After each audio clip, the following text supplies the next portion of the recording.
Alright, so you're ultimately aiming to build an archer class. What are you going to be focusing in on? You're going to work mostly on combo and crit. And I would say most, if not all, of the builds that I've seen that are really successful, generally what they do on the relics is they go down either for crit rate, because they lack it in, say, a Plume Monarch. It's the reverse with a Sacred Hunter. They already have the crit, they need the combo. So if you're wondering what the difference is, that's kind of how they play that out. As far as like what they put in relics, I personally think a flame book is generally used in PvP. You'll go towards something like a beast-eyed book if you're going PvE. Storm necklace is, I think, across the board a really helpful one to use. And then the stellar statue versus the time statue is going to be dependent on how you want to play it. Metamorphic crystal if you've got the octopus. If not, magic box if you need to live longer. It just kind of depends on where you are in the game. The main thing as far as like the actual skill set rotation goes is you basically want Blitz Assault.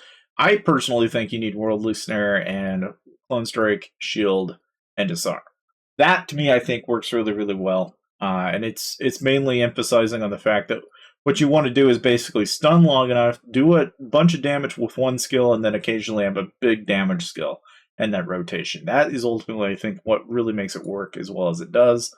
As far as the set goes, I like using the Treasure Dragon for the crit damage. You need Righteous Banana for the combo. You need Bird for the speed, and then you need Chicken Hood for the basic attack damage, and Hydrospite for your active skill.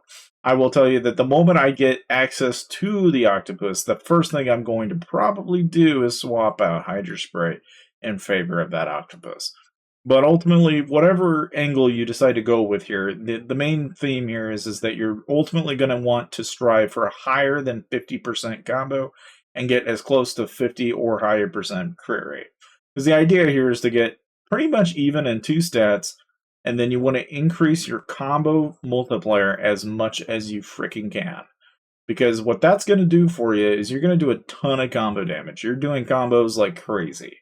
And the idea here is the combos are going to be kind of like what you're doing on a regular basis, and occasionally your basic attack's going to pop some crits.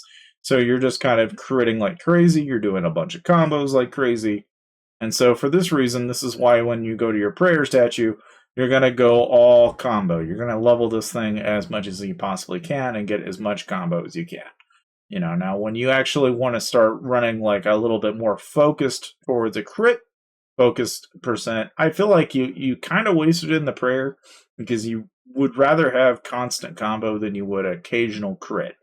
It's just kind of dependent on where you are. Like a Sacred Hunter might, instead of running a full combo set, they might put in 2 or 1, prayers crit damage in there just for that little extra bump that they'll get in the build. But ultimately, the game plan here is to try and increase your crit and combo as much as you possibly can in an archer build.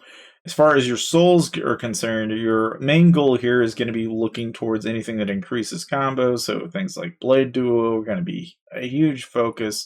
Wildlife Piercer might be helpful if you're looking for basic attack. It's kind of a mismatch in terms of what you'll gain. I only say basic attack and Wildlife Piercer is helpful in a Blade Duo type mix because you tend to find that a lot of mount specific items, including artifacts, are going to rely on the basic attack. Otherwise, Eye of the Abyss is going to give you crit damage. It's just more of your sword bonus focused items, so you're going to have some interlay between Blade Duo, Eye of the Abyss. Now, there won't be as much need for it, but you might find yourself needing things like, it's like I look at these other pieces, and it ultimately comes down to the fact that, if you can get them, great, but I would say Blade Duo is going to be a huge focus for any type of archer player that you have in general.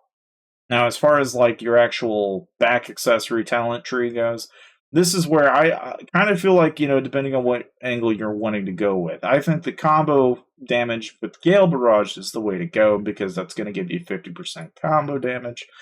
Now, you could just as easily go down the healing rate, which I don't think is necessary. And the only other thoughtful mention is the Eager Momentum, which gives you a crit damage bonus up to 25%. So between a crit damage bonus and a combo, I think the PvE element of combo there for Gale Barrage is a better sell, but you can just as easily see in a Sacred Hunter build where maybe if you've already tip-topped a lot of crit damage, this is going to give you that much more extra crit that might actually be more worth it. If you've already got a fairly high crit, like 70 to 75% crit or higher, like that is probably going to be the pathway to heaven there. That is not to say you can't go down the Fury path or the Sword path if you so choose. I mean, you can easily increase your skill cooldowns. These are all angles that you can go with. I mean, there's not as much emphasis here on the actual skill tree itself. It's not as big of a deal. It's just kind of an option. I will say that, you know, a lot of people starting out, at least in their tree, will probably work on doing like their attack boost in all three trees at a time. I, for one, have just decided I'd go ahead and see if I can max just one side of the tree. So I'm almost there on mine, but that's kind of the idea behind it. Otherwise, as far as relics go, this is what I currently run. As far as the actual accessories go, I'm running for a while anyway, I was running the magic carpet, which I think is a really nice, in general, it's a really good mount to have, regardless of what class you are in the game. Of course, I have tier attack, and that's just kind of by, just having it is just kind of one of those. If you got pay to win artifacts, then great. If you don't sweat it. It's not like you don't really necessarily need it. It's just kind of an additive bonus on top of what you already have. Outside of that, I mean, really, if you're wanting to know a little bit more in terms of like what should I be doing in the actual, not necessarily the talents so much as if you go in and you've got your souls already sorted out, you might be thinking about what about my enchantments. Your enchantments, I think you need to focus on basic attack and combo damage. Now, I say basic attack as opposed to crit damage because I feel like you're going to find yourself needing basic attack a lot more, relatively more frequently than you will need crit damage. But, I don't know. I haven't played with the numbers enough to know for a fact if having a higher basic attack damage is going to rule out having higher crit damage. And in some ways, it probably does find itself more advantageous in, say, like a Sacred Hunter build to have higher crit. So you could conceivably play with it and see what works for you. But that is ultimately the angle that I decided to go with. That is pretty much all you need to know as far as a archer type build is concerned. Hopefully that was helpful, and I'll see you guys next time.